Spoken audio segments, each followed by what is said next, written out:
પ્રણામ.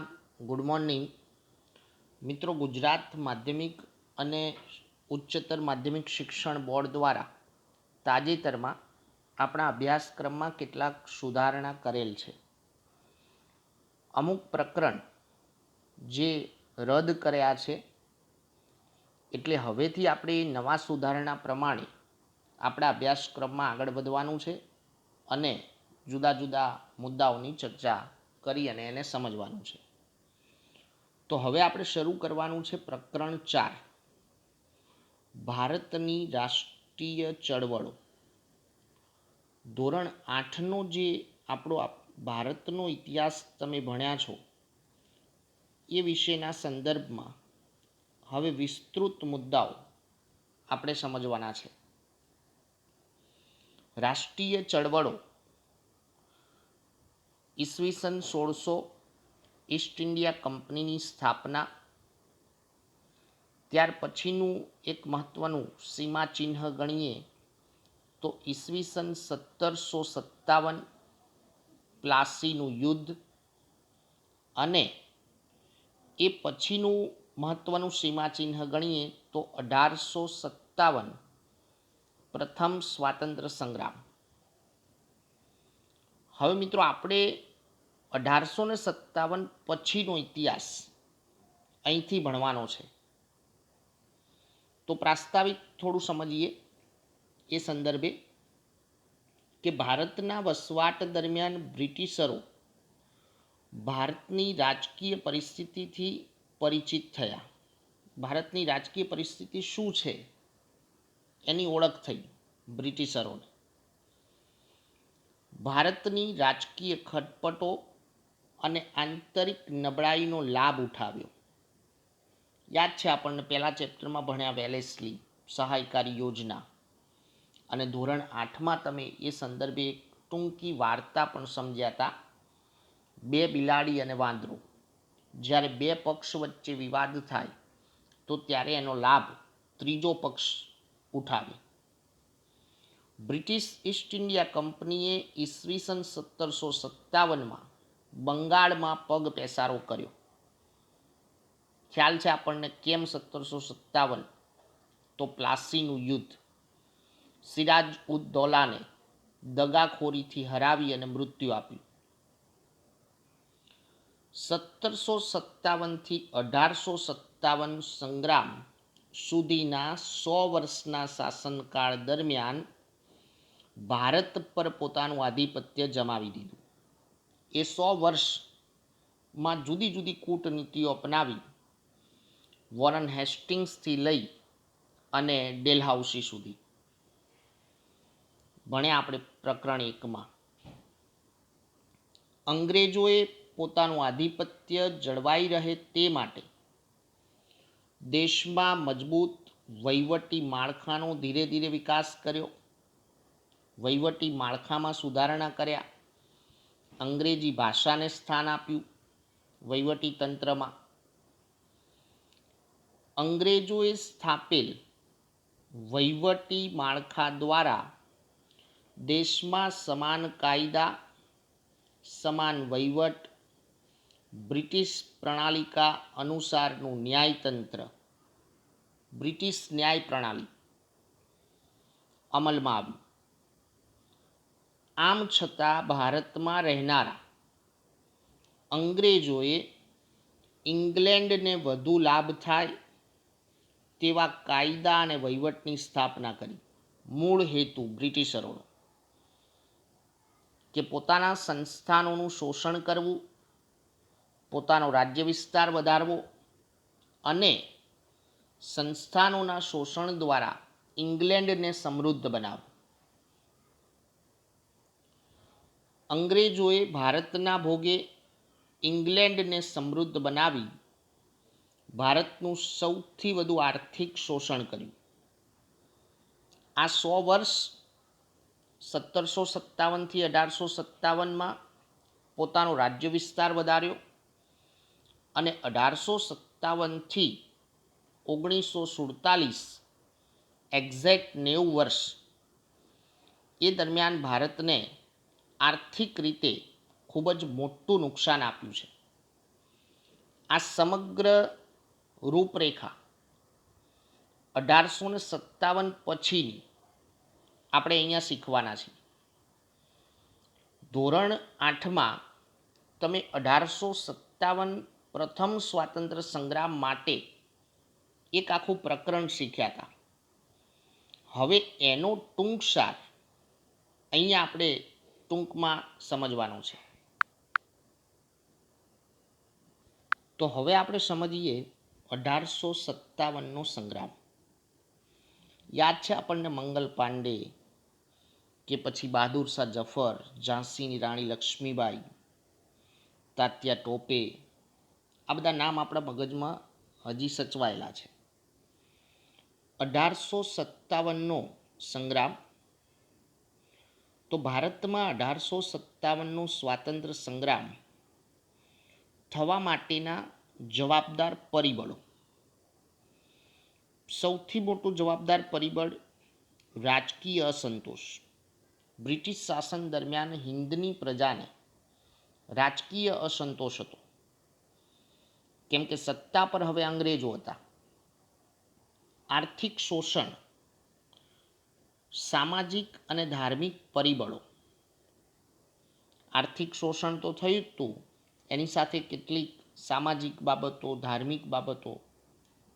આપણને 8માં અભ્યાસ કર્યો આપણે કે બ્રિટિશ સરકાર બળજબરીપૂર્વક ખ્રિસ્તી ધર્મ અંગીકાર કરાવતી, કેટલીક આપણી સામાજિક પરંપરાઓનો ઇનકાર કરવામાં આવતો. લશ્કરી પરિબળ અને આ પરિબળો સાથેનું એક સૌથી અગત્યનું તાત્કાલિક પરિબળ, જેમાં એનફિલ્ડ રાઇફલને લશ્કરમાં દાખલ કરવાની નીતિ. એનફિલ્ડ રાઇફલ લશ્કરમાં દાખલ કરવામાં આવી હતી. આ બધા પરિબળો જવાબદાર હતા. સંગ્રામનો પ્રથમ શહીદ મંગલ પાંડે હતો. આ સંગ્રામમાં નાના સાહેબ પેશવા, તાત્યા ટોપે, રાજા કુંવરસિંહ, રાણી લક્ષ્મીબાઈ, બહાદુર શાહ જફર, આ બધા સંગ્રામકારીઓ સામેલ હતા. 1857ના સંગ્રામના ઘણા પરિણામો અને અસરો ઊભી થયેલી. ક્રાંતિકારી પરિવર્તન થયું હતું હિન્દની રાજકીય સ્થિતિમાં. સૌથી મોટો ફેરફાર એ થયો કે ભારતમાં કંપની શાસનનો હવેથી અંત આવ્યો. એ વખતે બ્રિટિશ તાજ એટલે કે બ્રિટનની સત્તા પણ કોણ હતા? તો મહારાણી વિક્ટોરિયા. જેમ ઈસ્ટ ઇન્ડિયા કંપનીની સ્થાપના થઈ ઇલિઝાબેથના સમયમાં, એમ આ વખતે બ્રિટનની સત્તા પર કોણ હતા? તો મહારાણી વિક્ટોરિયા. એમણે બ્રિટિશ તાજના શાસનની શરૂઆત કરી. વહીવટી, લશ્કરી, સામાજિક અને ધાર્મિક નીતિમાં બદલાવ વગેરેનો સમાવેશ થયો છે. કેટલાક વહીવટી ફેરફાર થયા, લશ્કરી ફેરફાર, સામાજિક અને ધાર્મિક નીતિઓમાં બદલાવ આવ્યા. મિત્રો, એટલે જ 1857 એ આપણા ઇતિહાસનું એક સીમા ચિહ્ન છે, એક ડાયવર્ઝન કહી શકાય. 1857નો સંગ્રામ નિષ્ફળ જવા માટે કેટલાક કારણો જવાબદાર હતા.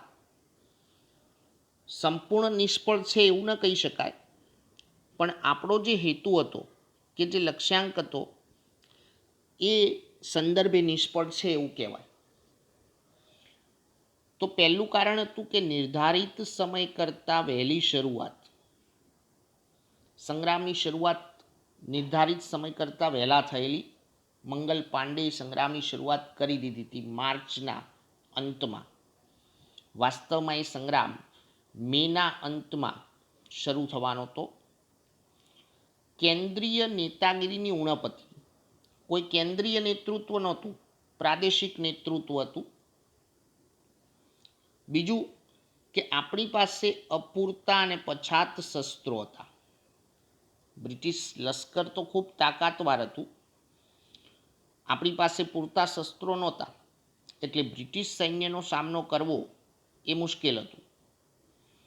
સંગ્રામ કાર્યોમાં રાષ્ટ્રીય ભાવના કરતાં પોતાના અંગત સ્વાર્થને વધુ પ્રાધાન્ય હતું. જે સંગ્રામકારીઓ સંગ્રામમાં જોડાયા હતા એમનો અંગત સ્વાર્થ હતો કે પોતે જે પ્રદેશો ગુમાવી દીધા છે એ પ્રદેશો પાછા મેળવવા, હિંદને સ્વતંત્રતા અપાવવી એવો ઉદ્દેશ નહોતો. બીજું એક કારણ કે યોગ્ય અને સંગઠિત નેતૃત્વનો અભાવ હતો. સંગઠિત નેતૃત્વ નહોતું. જુદા જુદા સમયે જુદા જુદા પ્રદેશમાંથી જુદા જુદા વ્યક્તિઓના નેતૃત્વ નીચે સંગ્રામ શરૂ થયો હતો. એટલે આ બધા કારણોને લીધે સંગ્રામ નિષ્ફળ રહ્યો હતો એવું કહી શકાય, જે વિશે આપણે અગાઉના એટલે કે ધોરણ 8ના અભ્યાસમાં શીખ્યા છીએ. હવે 1857 પછી સીધો આપણો મહત્વનો મુદ્દો છે 1905. સમય પ્રમાણે આપણે આગળ વધતા રહેવાનું છે, એટલે ઈસવીસન યાદ રાખવી ખરેખર સરળ બની જશે. તો બહિષ્કાર અને સ્વદેશી ચળવળ 1905ની વાત છે. આ સેમ મુદ્દો તમે ધોરણ 8માં પણ ભણ્યા હતા, એ જ ટોપિક અહીંયા 9મા ધોરણમાં. ફેર એટલો છે કે થોડી વિસ્તૃત ચર્ચા કરી અને આપણે સમજવાનું થાય. ભારતની રાષ્ટ્રીય ચળવળોમાં એ એક મહત્વનો બનાવ હતો, બંગભંગ આંદોલન 1905 ની સાથે બહિષ્કાર અને સ્વદેશી ચળવળ. બંગભંગ આંદોલન બંગાળાના ભાગલાના વિરોધમાં જે આંદોલન થયું એ બંગભંગ આંદોલન કહેવાય. તો એ બંગભંગ આંદોલનની સાથે બહિષ્કાર અને સ્વદેશી ચળવળનો પણ પ્રારંભ થયો હતો. અંગ્રેજોની કૂટનીતિના પરિણામ રૂપ ભાગલા પાડો અને રાજ કરોની નીતિને લીધે બહિષ્કાર અને સ્વદેશી ચળવળને વેગ મળ્યો. ધોરણ 8ની અંદર પણ આ જ વિધાન, આ નીતિ ખ્યાલ છે આપણને, ભાગલા પાડો અને રાજ કરો, ડિવાઇડ એન્ડ રૂલ. શરૂઆતમાં રાજાઓને ઝઘડાવ્યા, ત્યાર પછી જુદા જુદા ધર્મ, શરૂઆતમાં રાજાઓને પરસ્પર ઝઘડાવ્યા, ત્યાર પછી ધર્મના આધારે, એમ અંગ્રેજોએ એક જ નીતિને પ્રાધાન્ય આપ્યું કે ભાગલા પાડો અને રાજ કરો, અને એ નીતિને મહત્વ આપી ભારતમાં એમણે રાજકીય વિસ્તાર પોતાનો વધાર્યો. એટલે બહિષ્કાર અને સ્વદેશી ચળવળના સંદર્ભમાં આપણે આ મુદ્દો હવે વિગતવાર સમજીએ. બ્રિટિશ શાસન સમયે બંગાળ એ સૌથી મોટો પ્રાંત હતો, જેમાં આજના બંગાળ, બિહાર અને ઓડિશાનો સમાવેશ થતો. એટલે ઘણો મોટો, સુખી, સમૃદ્ધ પ્રાંત. ભારતના બીજા પ્રદેશો કરતાં બંગાળ રાષ્ટ્રીય ચેતનાનું કેન્દ્ર બિંદુ હતું. જાગ્રત અને સુશિક્ષિત લોકો હતા બંગાળના. રાષ્ટ્રીય ચળવળનો વેગ અને વિચાર એ પણ બંગાળમાંથી મળતો. એટલે કે કોઈ પણ રાષ્ટ્રીય ચળવળનું ઉદ્ગમ બિંદુ પણ બંગાળ જ રહેતું. એમ કહી શકાય કે સ્વતંત્રતા પહેલાં બંગાળ પૂર્વમાં અને પશ્ચિમમાં ગુજરાત, જે સમગ્ર હિન્દુસ્તાનના ડાબો અને જમણો હાથ હતા. આઝાદીની લડતમાં આ બંને પ્રાંતોનું ખૂબ મોટું યોગદાન છે.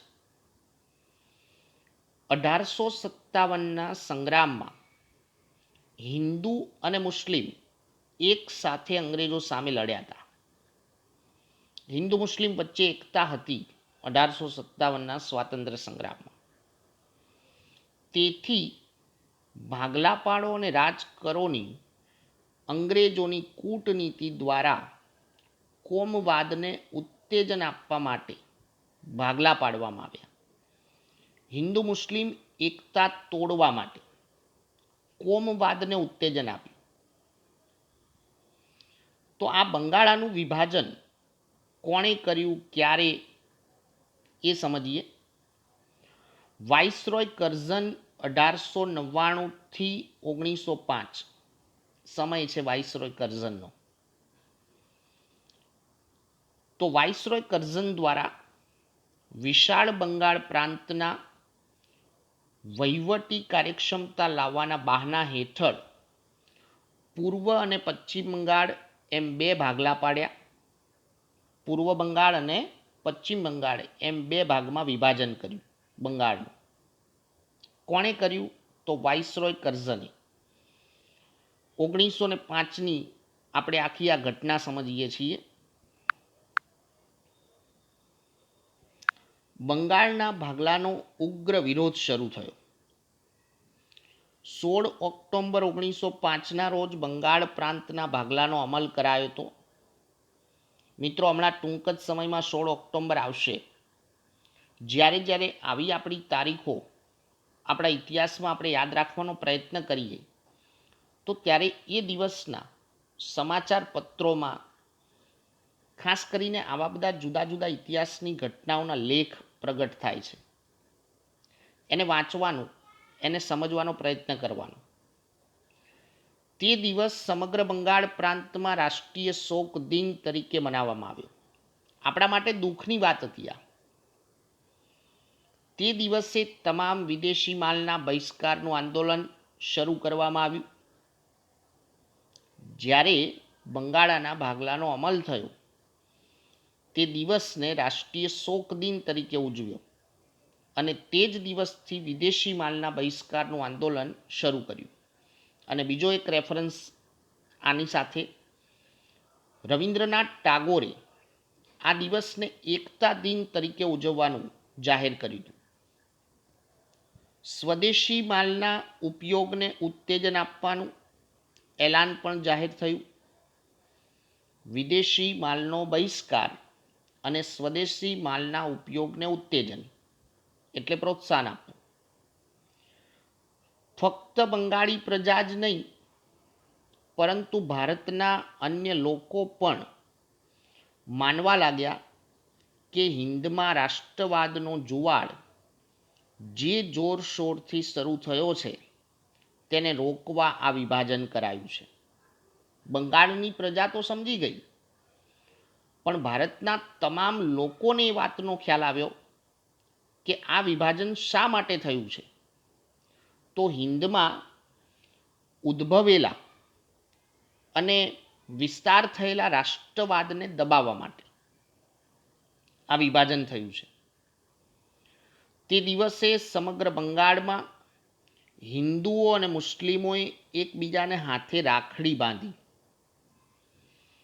સંગઠન શક્તિના દર્શન કરાવ્યા. હિન્દુ મુસ્લિમોએ પરસ્પર એકબીજાને રાખડી બાંધીને.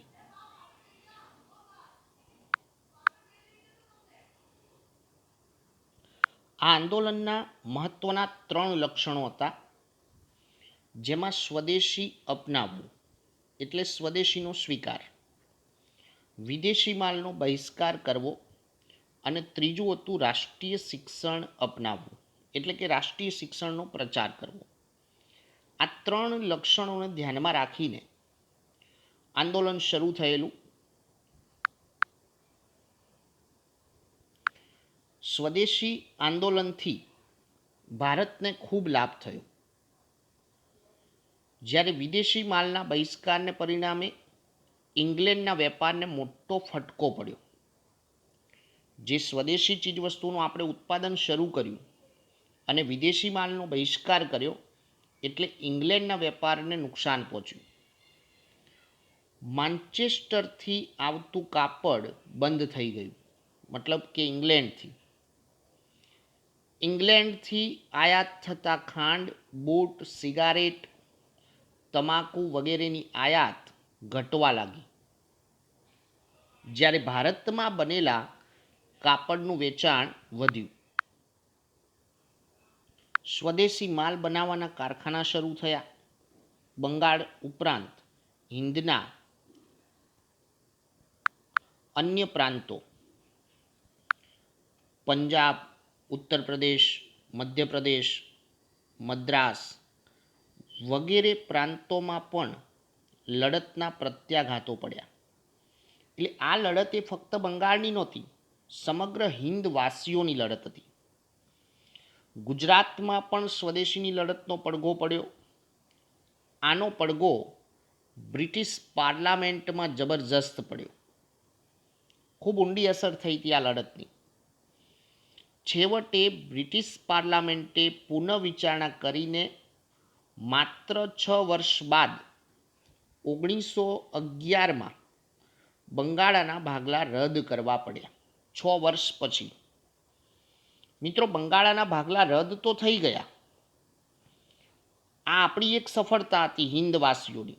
હિંદવાસીઓનો આ એક યાદગાર વિજય હતો. આપણી સંગઠન શક્તિનો વિજય હતો.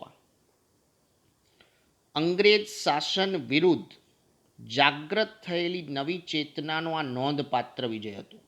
અંગ્રેજ શાસન વિરુદ્ધ હવે હિંદવાસીઓ જાગૃત બન્યા. લડવાની એમનામાં શક્તિ વધી છે, આત્મવિશ્વાસ વધ્યો છે. પણ હજી એક રહસ્ય છે, જે રહસ્ય તમને હવે પછીના મુદ્દામાં સમજાવીશું. અહીંયા આપણી સફળતા જરૂર છે, પણ બ્રિટિશ સરકારની જે કૂટનીતિ છે, ભાગલા પાડો અને રાજ કરો, એ નીતિમાં તો છેવટે અંગ્રેજો જ સફળ હતા.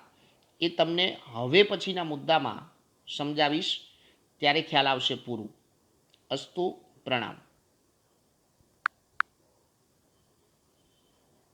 આજના હોમવર્કમાં બંગભંગ આંદોલન અને સ્વદેશી ચળવળ એવો એક વિસ્તૃત પ્રશ્ન તમારે લખવાનો છે, અને 2 ગુણનો નાનો પ્રશ્ન લખવાનો થશે. 1857 સ્વાતંત્ર્ય સંગ્રામની નિષ્ફળતા માટેના કારણો જણાવો. આ 2 પ્રશ્ન આજના હોમવર્કમાં લખવાના છે.